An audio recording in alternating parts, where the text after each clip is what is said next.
Nah guys, demi bisa terus membeli nasi uduk Mbak Yuli, Abang Frank mau nambah nih satu alur cerita dong gua baru berjudul A Good Day to Action. Waduh, dari judulnya aja udah keren ya guys ya. Dimana dong gua ini menceritakan keadaan dunia yang kacau setelah menghilangnya para makhluk abadi, membuat para iblis dan siluman dari dunia roh merajalela. Bahkan para penjabat jahat dari dunia manusia berkuasa, sehingga menimbulkan penderitaan bagi dunia fana. Dengan perasaan amarah kepada para penguasa dari dunia alam, Suying yang awalnya hanya seorang pemburu ular, menjelma menjadi seorang pembunuh dewa, dan memiliki darah makhluk abadi. Waduh, terus gimana sih keseruan alur ceritanya? Penasaran ya kan? Jadi langsung aja simetriskan posisi reban kalian. Inilah waktunya kita baku hantam.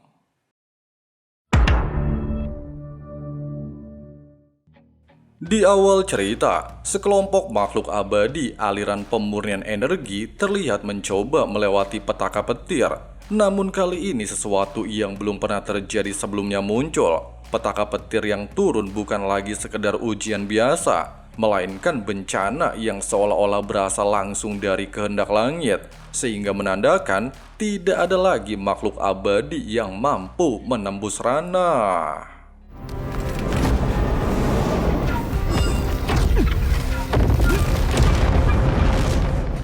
Sejak peristiwa tersebut, makhluk abadi tidak pernah lagi muncul, sehingga kekuasaan dunia diambil alih oleh kekaisaran dan dunia roh. Namun pada akhirnya, kekaisaran runtuh dan terpecah menjadi 8 klan agung. Sementara dunia roh memanfaatkan kesempatan untuk merampas otoritas dunia manusia dan menobatkan para dewa jahat, sehingga membuat kehidupan rakyat sangat menderita. Bahkan diharuskan memberi persembahan kepada para dewa. Singkat cerita, ketika sebuah desa kecil ingin mengadakan acara persembahan kepada dewa yang berlangsung 2 kali setiap bulannya, sosok monster siluman ular tiba-tiba saja menyerang desa tersebut demi berburu makanan.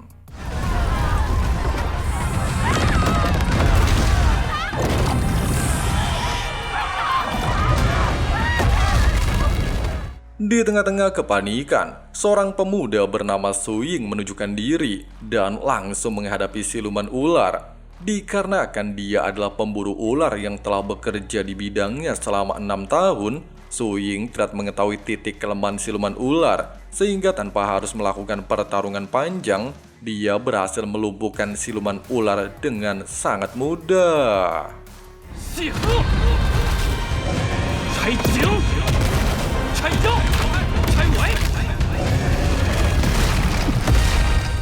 Desa seluruh penduduk desa memuji kemampuan Suying. Sosok siluman ular sebelumnya tiba-tiba berubah menjadi kecil yang diketahui bernama Niu Yuanqi. Setelah kejadian tersebut, Suying terlihat membawa Yuanqi menuju kediamannya yang terletak di pinggiran desa. Bahkan diketahui, kedua orang tua Suying sudah tewas saat memburu ular sejak usianya masih kecil. Sedangkan Niu Yuanqi juga memiliki nasib yang sama. Orang tuanya juga tewas di tangan pemburu ular. Oleh sebab itu, tidak ingin nasibnya sama seperti orang tuanya, Yuanqi sempat berniat untuk melarikan diri. Namun baru saja ingin melakukan tindakannya, dia justru dikejutkan melihat Suying sedang melakukan kultivasi. Lebih anehnya lagi, Suying mampu menyerap energi matahari dan bulan, sebuah kultivasi yang seharusnya hanya milik klan siluman.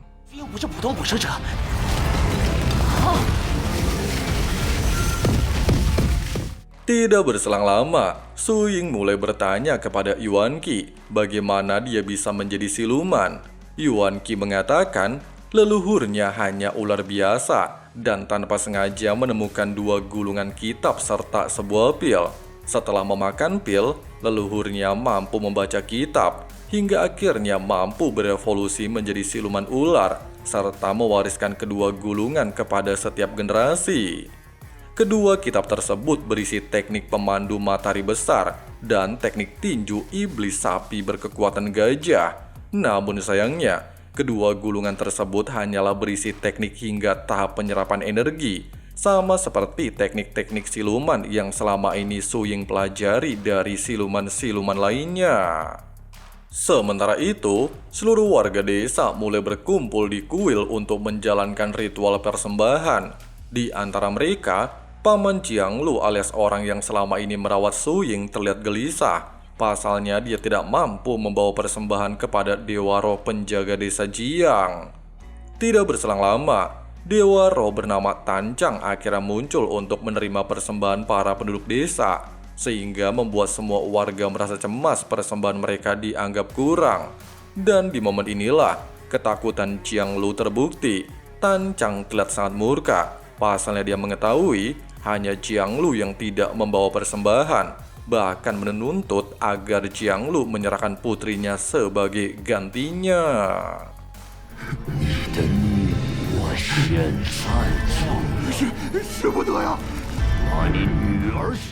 Sementara itu, ketika Su Ying sedang mempelajari dua gulungan dari Yuan Qi, dia tanpa sengaja mendengar gosip para warga tentang Jianglu yang gagal membawa persembahan, sehingga dia berniat membawa empedu ular untuk menyelamatkan Jianglu dari amarah dewa penjaga desa Jiang. Kembali lagi ke kuil, melihat putrinya secara paksa ingin dijadikan santapan oleh dewa penjaga desa, Jianglu sempat memohon keringanan. Namun sayangnya, Tancang tidak memperdulikannya. Bahkan ketua desa Jiang sama sekali tidak bertindak membantunya. Dia justru mendukung semua keputusan Dewa Tancang. Merasa tidak lagi memiliki harapan, serta putri semata wayangnya telah direnggut darinya, seketika membuat Jianglu merasa sangat putus asa. Dia bahkan berniat mengakhiri hidupnya.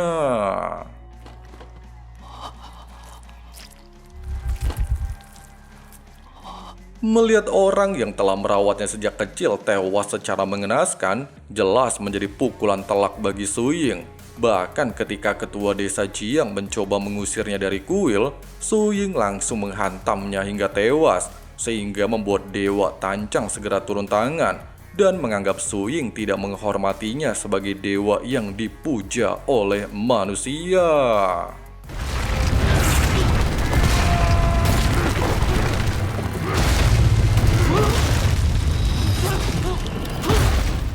Bukannya mundur setelah ditabokin, Su Ying justru beranggapan serangan Dewa Tancang sangat lemah.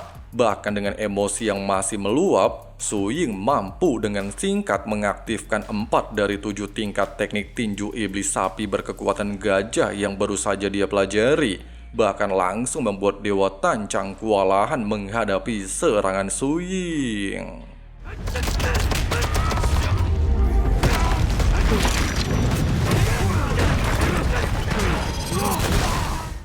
Serangan bertubi-tubi yang diterimanya jelas membuat Dewa Tancang tidaklah mampu melakukan apapun. Dia bagaikan samsak tinju bagi Su Ying. Bahkan meski dia mengancam namanya terdaftar dalam dunia roh dan istana kekaisaran sebagai dewa, namun Su Ying tidaklah memperdulikannya. Tekadnya sudah bulat untuk menghabisi sang dewa. Pasca kejadian tersebut, para penduduk desa bukannya berterima kasih, mereka justru merasa takut kepada Su Ying dan menganggapnya sebagai monster. Pasalnya mereka tidak menyangka seorang manusia benar-benar mampu menghabisi dewa. Melihat sikap penduduk yang berbalik memusuhinya, jelas membuat Su Ying merasa terpukul. Tujuannya adalah melindungi mereka dari dewa kejam, tapi mereka justru kini menjauhinya. Dengan adanya alasan tersebut, Su Ying pada akhirnya memutuskan meninggalkan desa, serta menetapkan tujuan baru untuk memburu para dewa jahat. Menyadari Su Ying berbeda dari manusia lainnya, bahkan mampu berlatih teknik kultivasi siluman, Yuan Qi pada akhirnya memutuskan untuk mengikuti Su Ying. Beberapa hari kemudian, kabar tentang Su Ying membunuh dewa menyebar luas, bahkan menarik perhatian dewa kota Lingling dan klan Zhou, di mana klan Zhou sendiri merupakan salah satu dari 8 keluarga agung aliran kultivasi Master Nuo. Tidak hanya itu, Menyadari Su Ying yang notabene adalah manusia biasa mampu berkultivasi, bahkan mempelajari teknik kultivasi siluman, kedua faksi tersebut beranggapan Su Ying adalah manusia setengah siluman. Dengan adanya alasan tersebut, serta tidak bisa membiarkan Su Ying bergabung kepada faksi musuh, kedua faksi memutuskan memburu Su Ying. Bahkan tidak akan membiarkan mayatnya sekalipun jatuh ke tangan manapun, seolah-olah menyimpan rahasia sangat besar. Hari demi hari berlalu, Su Ying semakin terbiasa menghadapi para dewa roh penjaga desa. Hampir semua lawan yang menghadangnya berhasil dikalahkan dengan mudah. Bahkan sebagian besar dewa roh tumbang sebelum sempat melukainya. Namun ketika menghadapi dewa roh Gunung Hongsan yang memiliki tubuh fisik luar biasa kuat, Su Ying terpaksa melarikan diri. Pasalnya dia tidak ingin mengambil resiko melawan musuh dalam jangka panjang, serta tidak menarik musuh lainnya.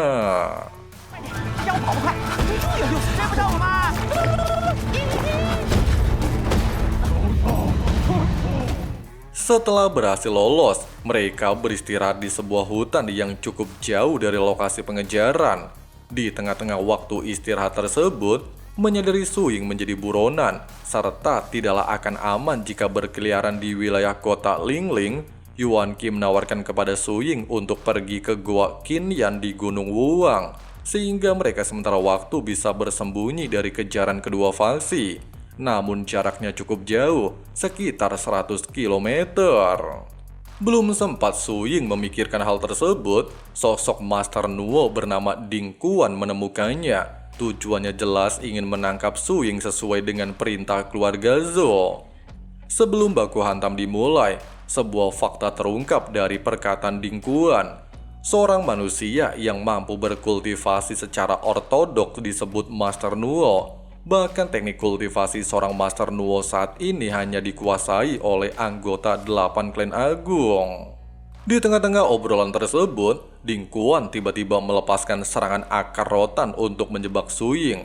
Dia bahkan terus merendahkan Su Ying sebagai manusia rendahan yang tidak akan pernah bisa mempelajari teknik Nuo, serta menjadi makhluk abadi. Serangan tersebut benar-benar membuat Su Ying kesulitan. Seluruh tubuhnya terjerat oleh rotan-rotan milik Ding Kuan.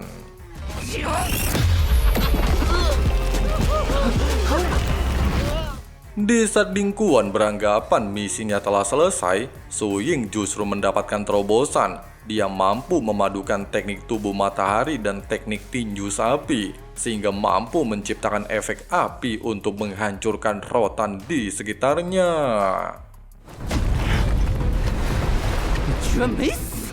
Dengan adanya gabungan kedua teknik tersebut, Su Ying bukan hanya memiliki kekuatan serangan mematikan, kecepatannya juga meningkat berkali-kali lipat, membuat Ding Kuan yang awalnya selalu menyombongkan diri, kini harus menerima serangan bertubi-tubi, hanya bisa bertahan tanpa mampu melakukan perlawanan. Bahkan akar rotannya kini mampu dengan mudah dihancurkan oleh Su Ying.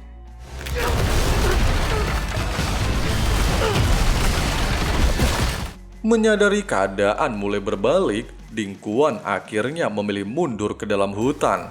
Namun Su Ying jelas tidak membiarkannya lolos begitu saja dan terus-menerus mengejarnya, sehingga membuat Ding Kuan pada akhirnya menggabungkan seluruh akar rotannya menjadi sebuah teknik penyegelan. Bahkan energi luar biasa yang terpancar sempat membuat Su Ying tertekan. Namun untungnya saja, Yuan Qi tiba-tiba muncul dan melepaskan gigitan racun kepada Ding Kuan, sehingga Su Ying memiliki kesempatan untuk kembali melakukan serangan.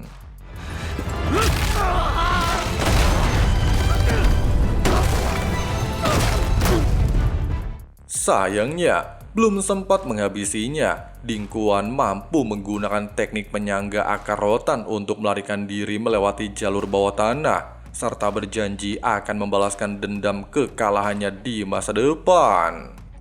Singkat cerita, ketika Ding Kuan hampir koit oleh racun Yuan Qi, dia tanpa sengaja ditemukan oleh kepala sipir Wei Chu dan pasukannya.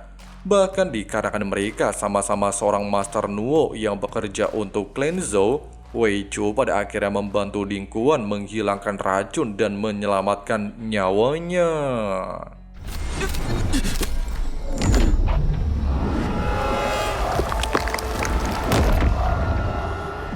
Malam harinya, sambil bersembunyi di sebuah kuil kuno, Su Ying telah membaca sebuah kitab kultivasi Nuo yang sebelumnya dia curi saat bertarung melawan Dingguan. Dari informasi yang didapatkan, Su Ying menyadari satu hal. Kitab yang dibaca hanyalah sebuah salinan dari teknik asli.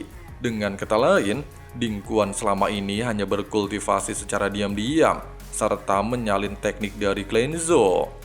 Dengan adanya fakta teknik tidak lengkap tapi Dingguan udah overpower, Su Ying lantas memutuskan untuk meningkatkan teknik tinju sapinya sampai level 6 sehingga bisa meningkatkan kekuatannya. Tidak hanya itu, Su Ying juga berniat mengajari Yuan Qi teknik tubuh matahari sehingga sahabatnya tersebut juga mampu menguasai teknik tinju sapi. Sayangnya, gelombang energi yang dipancarkan membuat lokasi mereka diketahui oleh Wei Zhou serta seorang dewa gunung batu bernama Huang Xiping, di mana mereka berdua sama-sama memiliki misi dari dewa kota Lingling dan keluarga Zhou untuk memburu Su Ying. Nah, biar nggak bingung, Mimin jelasin sedikit ya guys ya. Dewa kota Lingling berasal dari dunia roh, sedangkan keluarga Zhou berasal dari 8 keluarga agung, di mana 8 keluarga agung memiliki kedudukan tinggi di setiap kota, layaknya seperti pemimpin kota. Sedangkan anggota dari dunia roh berhak menempatkan dewa di setiap kota dan desa. Meskipun dunia roh dan 8 keluarga agung memiliki kedudukan yang sama untuk mengelola setiap kota dan desa, namun mereka juga memiliki konflik tersendiri. Sampai sini jelas ya guys ya?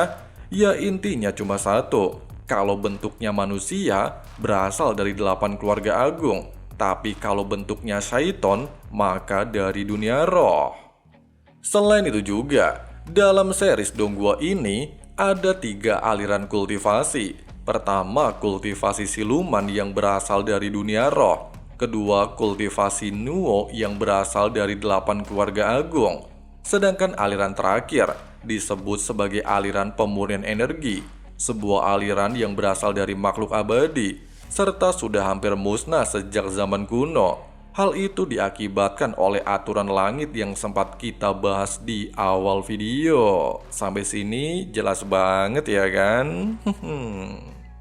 Singkat cerita, ketika Yuan Qi merasa senang menjadi siluman ular pertama yang mampu berlatih teknik tinju sapi sampai ke tingkat 5 berkat bantuan Su Ying, mereka tiba-tiba dikejutkan oleh fenomena kemunculan sungai roh yang katanya berasal dari dunia roh. Bahkan dikatakan, jika aliran sungai roh berubah jalur dan melintasi dunia manusia, maka dunia manusia pastilah akan tertimpa bencana.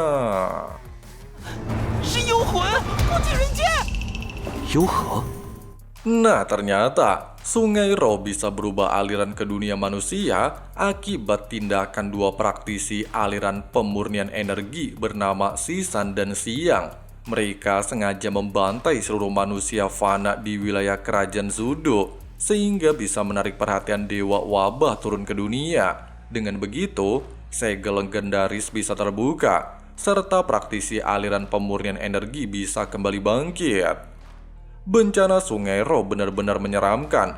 Mereka melap semua makhluk hidup yang dilewati, sehingga membuat keadaan benar-benar kacau. Membuat Wei Zhou dan Huang Xiping harus berlari menuju kuil kuno yang merupakan tempat paling tinggi.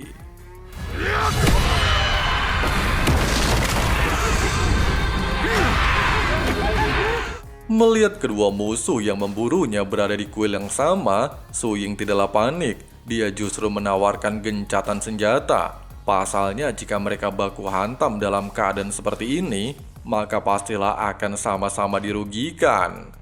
Tidak menolaknya, serta menyadari ancaman sungai roh sangat berbahaya, Wei Zhou dan Huang Xiping pada akhirnya menerima saran Su Ying. Mereka memprioritaskan keselamatan dan menunggu waktu memasuki siang hari. Pasalnya ketika matahari terbit, sungai roh akan menghilang dengan sendirinya. Hanya saja, ketika mereka beranggapan berada di tempat tinggi, sungai roh ternyata terus naik, sehingga mulai memasuki area kuil, serta membuat mereka mulai menyadari hal janggal. Mereka bahkan beranggapan, pastilah ada yang sengaja merubah aliran sungai roh. Belum sempat memikirkan hal itu lebih jauh, para roh gentayangan tiba-tiba saja memasuki sumur tua di area kuil, serta memancing reaksi lonceng spiritual penjaga sumur.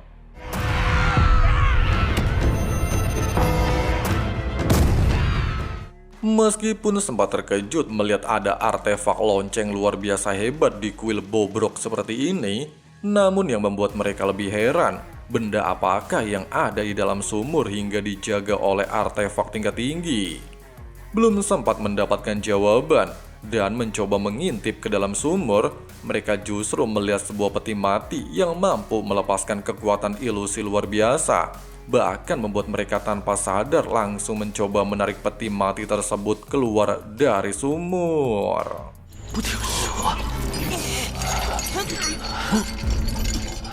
Untungnya saja, lonceng kembali bereaksi dan menyadarkan mereka dari pengaruh ilusi. Namun kejadian barusan juga memicu munculnya sosok Dewa Roh yang telah hidup lebih dari 10.000 tahun, di mana ternyata semua makhluk dari Sungai Roh sedang mengincar peti mati di dalam sumur, sehingga membuat keadaan menjadi semakin tidak terkendali. Terlebih lagi, Su Ying harus melindungi Yuan Qi yang tidak sadarkan diri oleh efek serangan lonceng sebelumnya.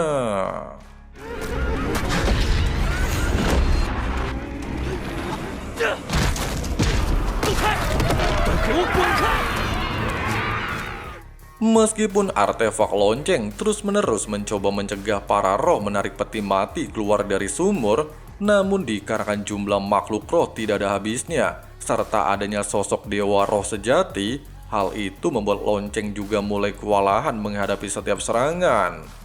Dalam situasi tersebut, Su Ying mulai menyadari sosok di dalam peti mati pastilah sangat berbahaya, pasalnya bisa menarik ribuan makhluk roh untuk membawanya. Hanya saja pikirannya segera teralihkan untuk terus bertahan hidup. Pasalnya ketika peti mati mulai keluar dari sumur, seluruh makhluk roh mulai kembali menggila dan melakukan serangan. Dan beruntungnya, matahari akhirnya terbit hingga mengusir seluruh makhluk roh.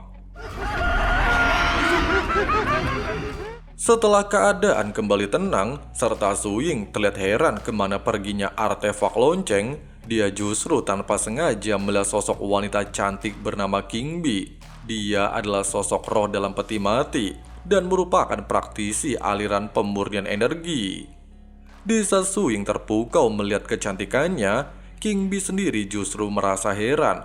Pasalnya setelah 3.000 tahun tertidur, sosok pertama yang dia lihat saat terbangun justru Su Ying. Tidak berselang lama ketika Qingbi membawa peti matinya meninggalkan tempat ini, Huang Xiping kembali mengingat tujuan utamanya. Bahkan melihat Wei Chu masih terluka parah dan belum mampu bertarung, dia memanfaatkan kesempatan untuk menangkap Su Ying dan membawanya kepada Dewa Kota Lingling.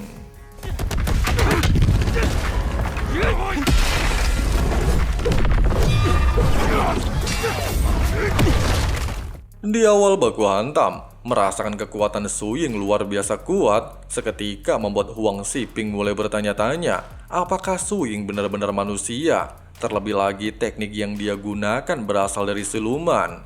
Sementara Su Ying sendiri juga memahami musuhnya sangat mahir menggunakan senjata. Oleh sebab itu, dia bertujuan untuk merebut senjatanya dan memaksanya bertarung jarak dekat.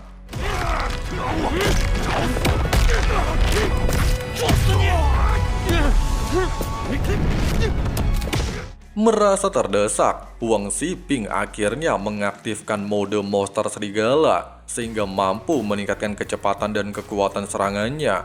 Dengan begitu, dia bisa mengimbangi Su Ying dalam pertarungan jarak dekat. Meskipun pada awalnya Su Ying masih mampu menghadapi kekuatan musuhnya, namun seiring berjalannya waktu, pertarungan mulai jomplang, bahkan membuatnya dalam situasi tidak menguntungkan. Belum sempat Huang Xiping menyelesaikan tugasnya, dia tiba-tiba merasakan aura seorang Master Nuo mendekat, sehingga dia terpaksa mundur dari tempat tersebut daripada mengambil resiko kehilangan nyawanya.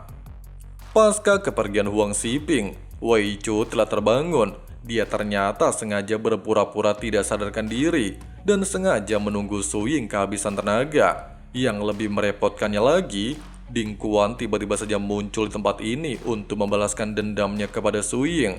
Dia bahkan berterima kasih kepada Wei Chu telah menyelamatkan nyawanya.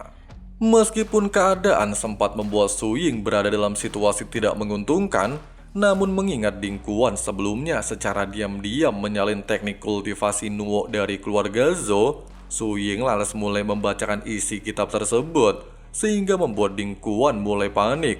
Bahkan tidak ingin rahasianya terbongkar, dia secara kejam langsung menghabisi Wei Chu menggunakan akar rotannya.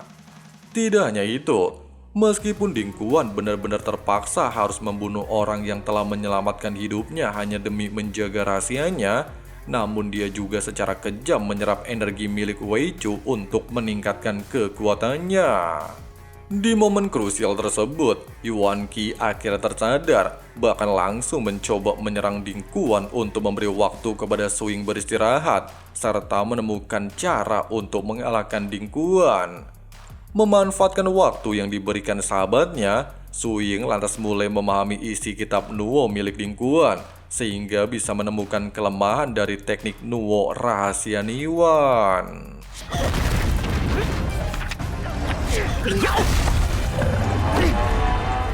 Di saat Yuan Qi mulai terdesak oleh serangan bertubi-tubi yang dilepaskan musuhnya, Su Ying akhirnya menemukan rahasia di balik teknik Nuo, di mana aliran Master Nuo selalu menempatkan energi di setiap meridian serta berpusat pada kepalanya. Dengan adanya pemahaman tersebut, Su Ying akhirnya melangkah maju untuk menggantikan Yuan Qi. Bahkan dia dengan percaya diri mengatakan telah mengetahui rahasia teknik Ding Quan. Meski pada awalnya Ding Quan tidaklah mempercayainya, serta menegaskan tidak ada orang yang mampu mempelajari teknik Nuo dalam waktu singkat, namun nyatanya, ketika pertarungan baru saja dimulai, Su Ying terlihat benar-benar berada di atas angin dan mampu menemukan seluruh kelemahannya, serta menghancurkan seluruh meridiannya untuk memutus aliran energi.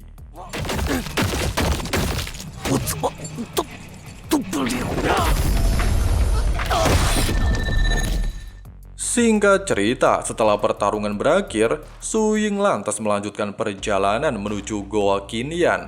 Di tengah-tengah perjalanan, mereka tanpa sengaja kembali bertemu dengan Huang Xiping. Namun kali ini, Huang Xiping justru tidak lagi berniat menangkap Su Ying. Dia bahkan mengatakan hal mengejutkan. Di dalam diri Su Ying mengalir darah siluman seperti sahabatnya di masa lalu. Oleh sebab itu, dia ingin melihat bagaimana perkembangan Su Ying di masa depan. Ucapan Huang Xiping terus menghantui pikiran Su Ying selama perjalanan. Dia tidak mengerti kenapa dirinya terus disebut memiliki darah siluman, padahal kedua orang tuanya adalah manusia biasa dari klan Su. Bahkan keraguan kini mulai muncul dalam benaknya. Mungkinkah ada rahasia besar tentang asal-usulnya yang selama ini belum pernah dia ketahui? Dalam keadaan bingung tersebut, mereka justru tanpa sengaja menemukan lonceng yang sebelumnya melindungi mereka di kuil kuno. Bahkan diketahui, lonceng tersebut mengalami cedera pasca pertarungan sebelumnya. Tanpa ragu sedikit pun, Su Ying lantas mengusap lonceng sebagai tanda terima kasih atas pertolongan sebelumnya. Namun nyatanya, tindakan barusan justru membuat lonceng yang diketahui memiliki kesadaran menganggap Su Ying sebagai tuannya, serta ingin mengikutinya. Bukannya senang, Su Ying justru merasa panik. Pasalnya membawa lonceng besar dalam perjalanan, pastilah memudahkan seluruh musuhnya mengetahui keberadaannya.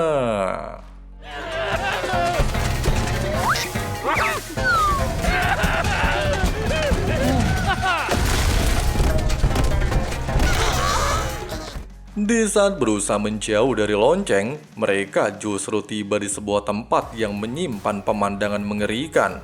Di tempat ini tergeletak kerangka Dewa Roh kuno yang sebelumnya sempat bertarung dengan lonceng di kuil kuno.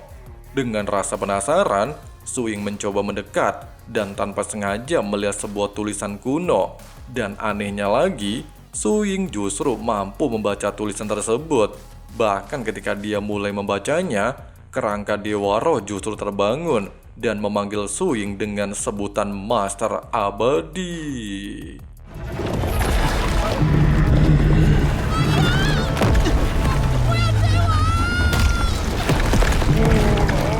Sambil mengejar Su Ying, kerangka Dewa Roh terus-menerus memanggilnya dengan sebutan Master Abadi. Namun untungnya saja dalam situasi terdesak, lonceng spiritual kembali bereaksi dan menyelamatkan mereka dari kerangka Dewa Roh. Di saat Yuan Qi merasa heran, kenapa kerangka Dewa Roh memanggil Su Ying dengan sebutan Master Abadi layaknya makhluk abadi dari zaman kuno, kejadian tak terduga kembali terjadi, di mana lonceng spiritual tiba-tiba saja memasuki alam kesadaran Su Ying. Si lonceng ternyata mengetahui Su Ying telah berkultivasi sampai puncak tahap penyerapan energi. Namun dikarenakan dia tidak memahami introspeksi dan visualisasi energi, maka kultivasinya tidaklah pernah menerobos ke level selanjutnya. Hanya dengan membuka alam Si Yi, Su Ying barulah bisa menjadikan 5 organ sebagai gunung dan sungai, serta menyelaraskan 5 energi menjadi energi primordial untuk naik ke ranah inti emas. Di saat Su Ying merasa heran ucapan tersebut tidak seperti kultivasi seorang Master Nuo, lonceng spiritual justru menegaskan, teknik kultivasi yang akan dia ajarkan adalah aliran pemurnian energi yang hampir musnah sejak zaman kuno. Kemudian meminta Su Ying memejamkan mata dan mengikuti instruksinya. Bahkan tidak membutuhkan waktu lama, Su Ying benar-benar berhasil membuka dunia batin alam Si Yi.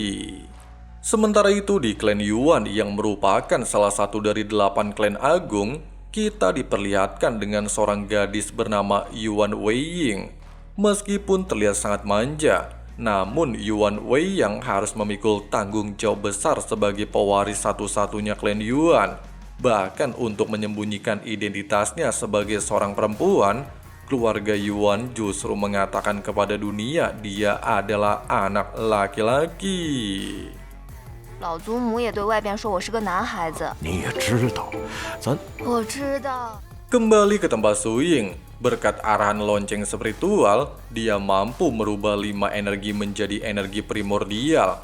Bahkan hal tersebut membuat lonceng spiritual mulai mengagumi Su Ying, serta menganggap bakatnya hampir setara dengan tuan lamanya. 3 hari kemudian, di desa Gunung Jiang sedang berlangsung penyambutan seorang dewa agung yang datang mencari keberadaan Su Ying. Dewa roh penjaga desa berusaha menyenangkan tamunya dengan berbagai persembahan, tetapi Dewa Agung tetap merasa tidak puas. Bahkan dia meminta seorang gadis kecil untuk dijadikan santapannya. Pada awalnya, Su Ying berniat menghindari masalah dan tidak ingin menghadapi lawan di atas kekuatannya. Namun ketika melihat seorang gadis tidak berdosa ingin dimakan, dendamnya terhadap para dewa jahat kembali muncul, sehingga dia pada akhirnya memutuskan untuk menyelamatkan sang gadis. Sementara King Bi justru terus-menerus mengamati Su Ying dari kejauhan.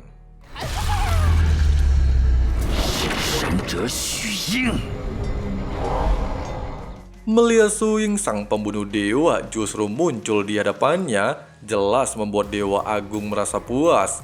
Meskipun Yuan Qi telah mencoba menakutinya kalau kekuatan Su Ying mampu mengalahkan Wei Zhou dan Huang Xiping, namun Dewa Agung tidaklah gentar. Dia bahkan segera melakukan serangan dengan menggunakan teknik ribuan pedang terbang, sehingga membuat keadaan langsung berubah total. Bahkan Yuan Qi tidak bisa melakukan apapun, serta membuatnya tertusuk oleh beberapa pedang terbang.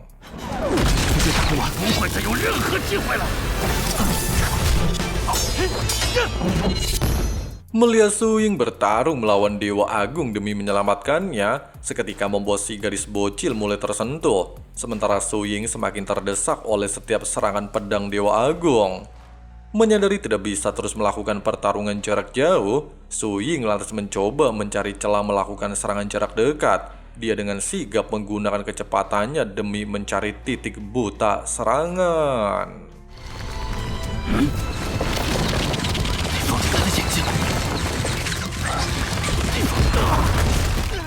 Meskipun usai Su Ying berhasil melukai Dewa Agung, namun hal itu masih belum cukup membuatnya menang. Bahkan kemarahan Dewa Agung semakin memuncak, sehingga dia kali ini bertarung secara serius dan melepaskan beberapa teknik andalannya untuk melakukan serangan secara brutal. Meski menerima banyak hantaman, Su Ying masih mampu melakukan perlawanan, serta mulai bisa membalikan keadaan dalam pertarungan jarak dekat, sehingga mulai membuat Dewa Agung kewalahan.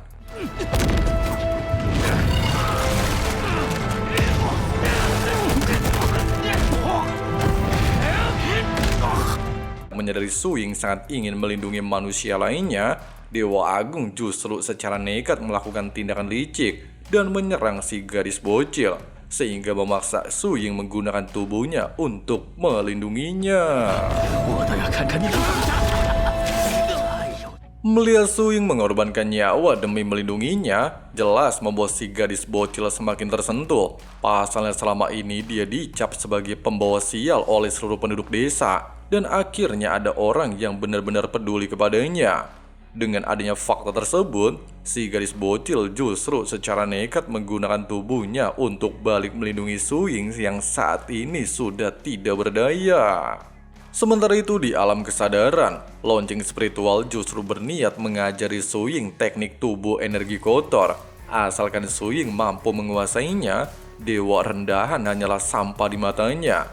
Di mana teknik tersebut mengharuskan Su Ying merubah energi kotor menjadi energi paling murni, sehingga mampu melepaskan kekuatan layaknya seorang makhluk abadi.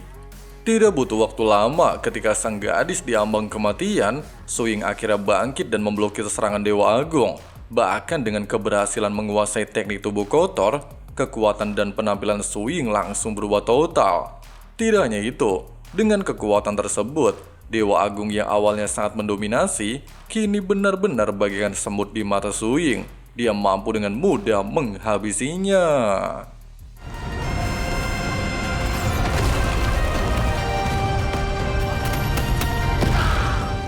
Dari kejauhan, King Bee mengatakan kalau sifat asli Su Ying ternyata masih belum hilang, sehingga menjadi sebuah tanda tanya besar apa sebenarnya asal-usul sang MC. Sementara itu, setelah berhasil menghabisi Dewa Agung, Su Ying segera memeriksa kondisi Yuan Qi.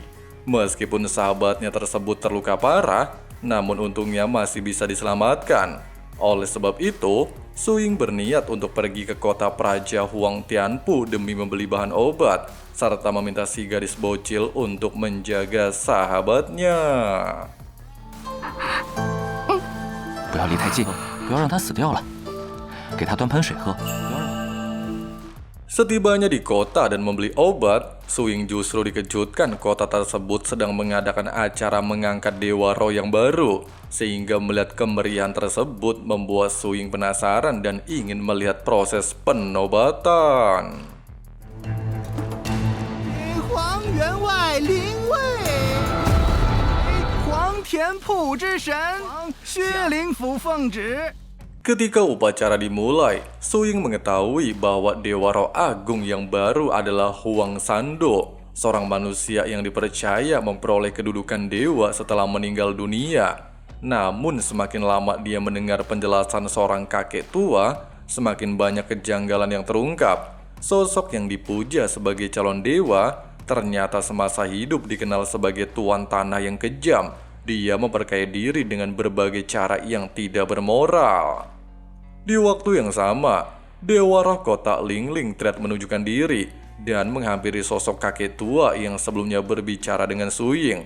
Bahkan melihat kedatangan sosok tersebut, Su Ying segera mencoba melarikan diri. Namun sayangnya, aksinya gagal dan mendapatkan tekanan dari kedua sosok tersebut. 动弹不得，这两个家伙太强了。 Nah, ternyata sosok kakek tua adalah Zhou Yihang, seorang master Nuo ranah ruang suci alam satu dari keluarga Zhou. Sedangkan Dewa Roh Kota Lingling bernama Sui Lingfu. Tujuan mereka datang ke tempat ini untuk memburu Su Ying. Pasalnya mengetahui Su Ying mampu mempelajari teknik siluman yang hanya bisa dilakukan oleh makhluk abadi, mereka beranggapan Su Ying pastilah juga bisa memecahkan rahasia-rahasia kuno.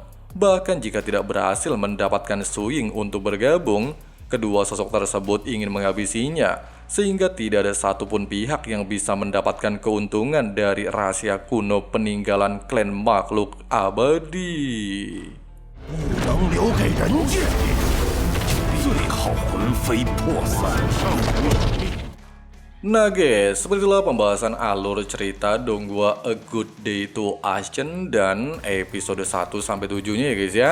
Sedangkan untuk Donghuanya rilis setiap hari Sabtu, jadi kita bahasnya setiap hari Sabtu ya guys ya. Oke lah guys, makasih banyak banget buat teman-teman yang udah nonton videonya sampai habis. Di sini Abang Frank pamit undur diri dulu. See you and bye.